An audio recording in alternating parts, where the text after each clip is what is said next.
எல்லாருக்கும் வணக்கம். அம்மா இன்னைக்கு சண்டே நம்ம வீட்டில் ஸ்பெஷல் என்ன? இன்னைக்கு சண்டே ஸ்பெஷல் தக்காளி சாப்பாடு, நுரையீரல் கிரேவி. நுரையீரல் எடுத்துட்டு வந்தாச்சா? ஓ, நீ தான் கூட வந்த. நானும் தான் வந்தேன். என்ன நீ சொல்லு, எத்தனை நுரையீரல் எடுத்துட்டு வந்த? நுரையீரல் எடுத்துட்டு வந்திருக்கோம். இன்னைக்கு நுரையீரல் கிரேவி, சூப்பரான தக்காளி சாப்பாடு. நுரையீரல் கழுவியாச்சா? கழுவியாச்சு. கழுவி பாத்திரத்தில் போட்டு வச்சிருக்கேன். வா போய் சமைக்கலாம்.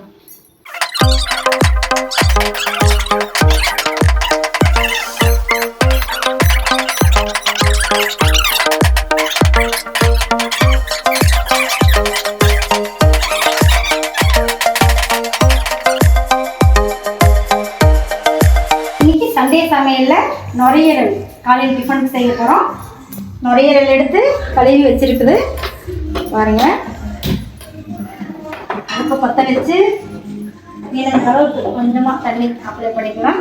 ஏன்னா நுரையீரலே தண்ணி நிறையா விடும். கொஞ்சமாக விளக்கெண்ணெய், அதே விளக்கெண்ணெய், கொஞ்சமாக விளக்கெண்ணெய் எல்லாம் பாத்ரூம்ல உட்காந்துருக்கவா? டேஸ்ட் கொடுக்கும், சீக்கிரமாக வெந்துடும். அப்புறமா கொஞ்சமாக ஒரு பிஞ்ச் அளவுக்கு மஞ்சத்தூள், அவ்வளோதான். இப்போ இதை நாங்கள் 3 இல்லை 4 விசில். 2 நுரையீரல் இருக்கு உள்ள, கொஞ்சம் குட்டி நுரையீரல் தான், அதனால ஒரு 3 இல்லை 4 விசில் விட்டால் போதும். 4 விசில் எவ்வளோ நேரம் ஆகும்?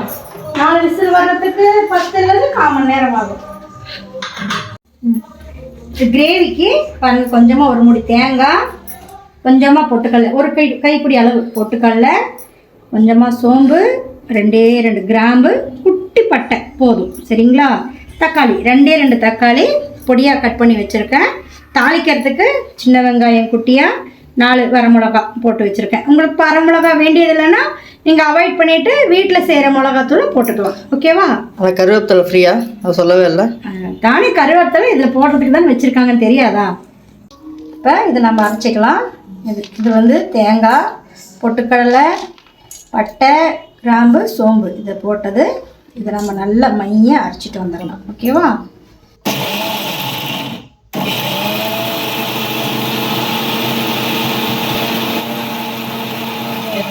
இந்த அளவுக்கு அரைக்கணும்.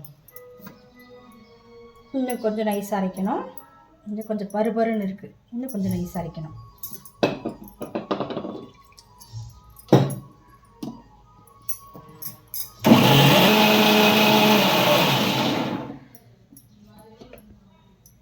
இந்த அளவுக்கு நல்லா நைஸாக பாருங்கள், மையம் இருக்குது.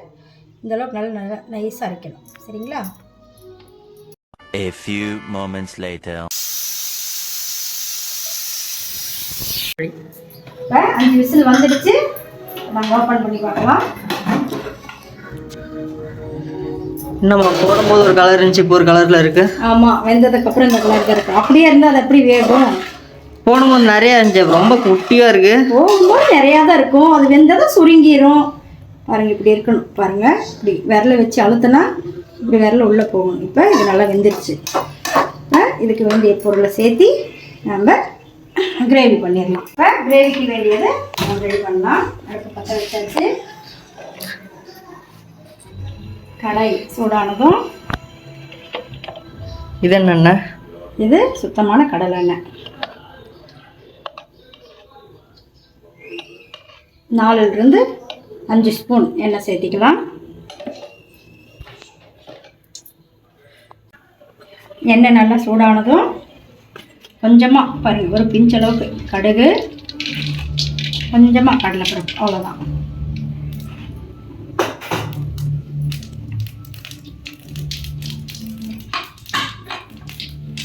உங்களுக்கு அவசரம், எங்களை வெயிட் போட்டு வச்சிடலாம்.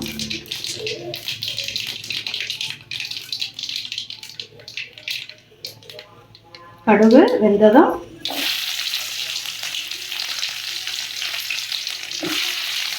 வெங்காயம், வரமிளகாய், கருவேப்பிலை இருக்கட்டும். இஞ்சி பூண்டு சேர்த்துனதுக்கு அப்புறமா கருவேப்பிலை சேர்த்துக்கணும். அதுக்கு நல்லா பொன்னிறமாக வறுக்கணும். நல்லா கண்ணாடி பதத்துக்கு வறுக்கணும், அப்போ தான் நல்லா இருக்கும். இல்லைன்னா வெங்காயம் மட்டும் தனியாக நறுக்குன்னு இருக்கும்.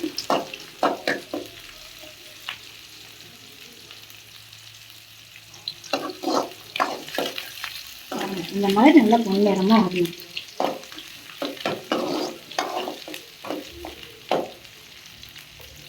இது என்னது டப்பா? இஞ்சி பூண்டு பேஸ்ட்டு. ஓகேவா? இல்லை இவ்வளோ பெரிய டப்பாவில் இருக்கு. மாதத்துக்கு வர மாதிரி அரைச்சி வச்சுக்கணுமே, காலேஜுக்கு போகிறதுக்கு ஆஃபீஸ் போகிறதுக்கு சீக்கிரமாக செய்யறதுக்கு. 1 ஸ்பூன் அளவுக்கு இஞ்சி பூண்டு பேஸ்ட்டு. இது கொஞ்சம் தண்ணியாக இருக்கிறதுனால நான் 2 ஸ்பூன் அளவுக்கு வச்சுக்கிறேன். இதுவே நல்லா கெட்டியாக இருந்தால் 1 ஸ்பூன் போட்டால் போதும். இஞ்சி பூண்டு பேஸ்ட்லாம் வீட்டிலே செய்யணுமா அந்த கடையில் கிடைக்கும்? வீட்டில் செய்கிறது தான். கடையில் வாங்குறது அவ்வளோவா எனக்கு ஒத்துக்கிறது இல்லை. பாருங்க, இது வெங்காயம், இந்த இஞ்சி பூண்டு பேஸ்ட் வேகிறதுக்கு கொஞ்சமாக உப்பு, 1 ஸ்பூன் உப்பு. ஸ்லோ ஸ்லிம்மில் வச்சு இப்போ அந்த இஞ்சி பூண்டு வேஸ்ட்டு நல்லா வேகணும். இப்போவே தக்காளி ஆட் பண்ணிட்டா இஞ்சி பூண்டு வேகாது. நல்லா எண்ணெய் பிரிஞ்சு வரும் பாருங்க. கொஞ்சம் அடுப்பத்தி வச்சு பண்ணிக்கோங்க. எண்ணெய் நல்லா பிரிஞ்சு வர்றது உங்களுக்கே தெரியும்.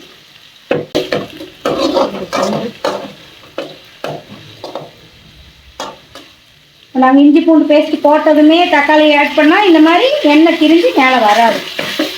1 நிமிஷம் நல்லா இப்படி கிளறி விட்டா, உப்பு போட்டு இப்படி கிளறி விட்டா பாருங்க, இஞ்சி தானே வெளியே வருது.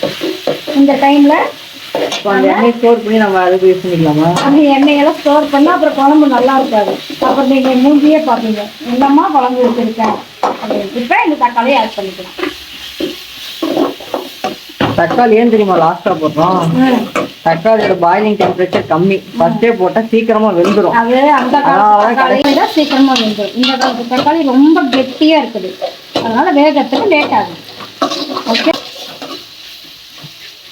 இந்த தக்காளி வேகத்துக்கு கொஞ்சமாக கல்லுப்பு சேர்த்துக்கணும். பாருங்க, தக்காளி மேலே கல்லுப்பு சேர்த்திட்டா கொஞ்சம் ஈஸியாக மசிஞ்சு வந்துடும்.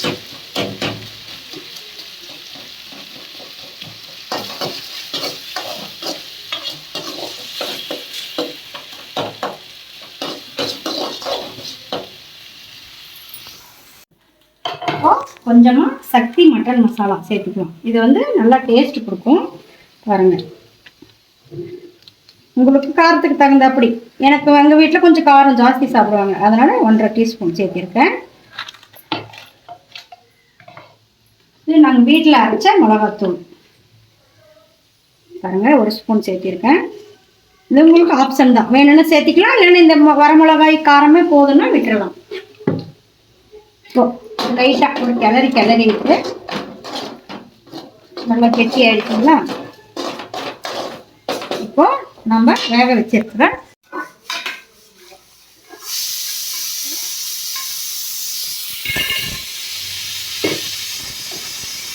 நல்லா ஒரு கொதி வரட்டும். கொதி வந்ததுக்கப்புறமா அரைச்சி வச்ச தேங்காய் விழுத உள்ள சேர்த்துக்கணும். மூடி வைக்கலாம். ஒரு 2 நிமிஷம் போல் நல்லா கொதி வரட்டும். A few moments later. Sachu open பண்ணி பார்க்கலாம்.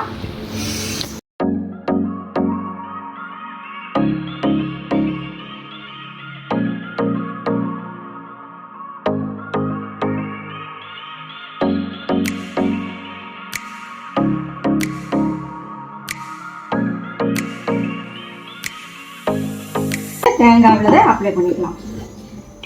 அடுப்பை ஸ்லிம்ல வச்சுக்கலாம்.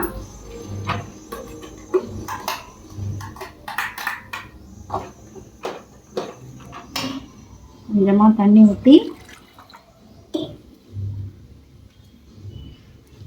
இதுலேயே கழுவியாச்சா?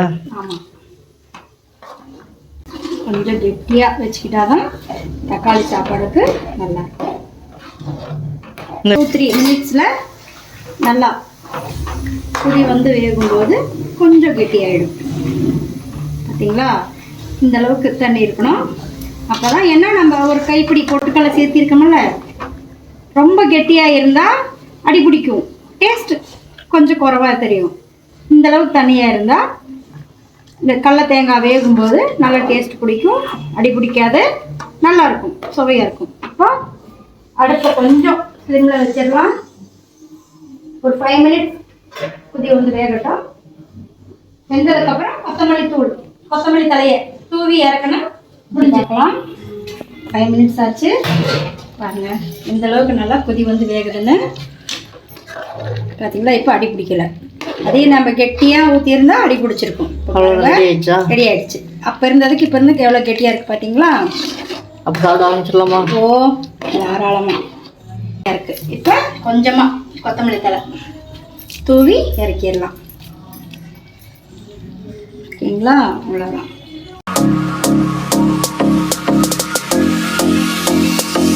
இன்னைக்கு சண்டே ஸ்பெஷல் நம்ம வீட்டில் சூடான தக்காளி சாப்பாடு, சுவையான நுரையீரல் கிரேவி ரெடி.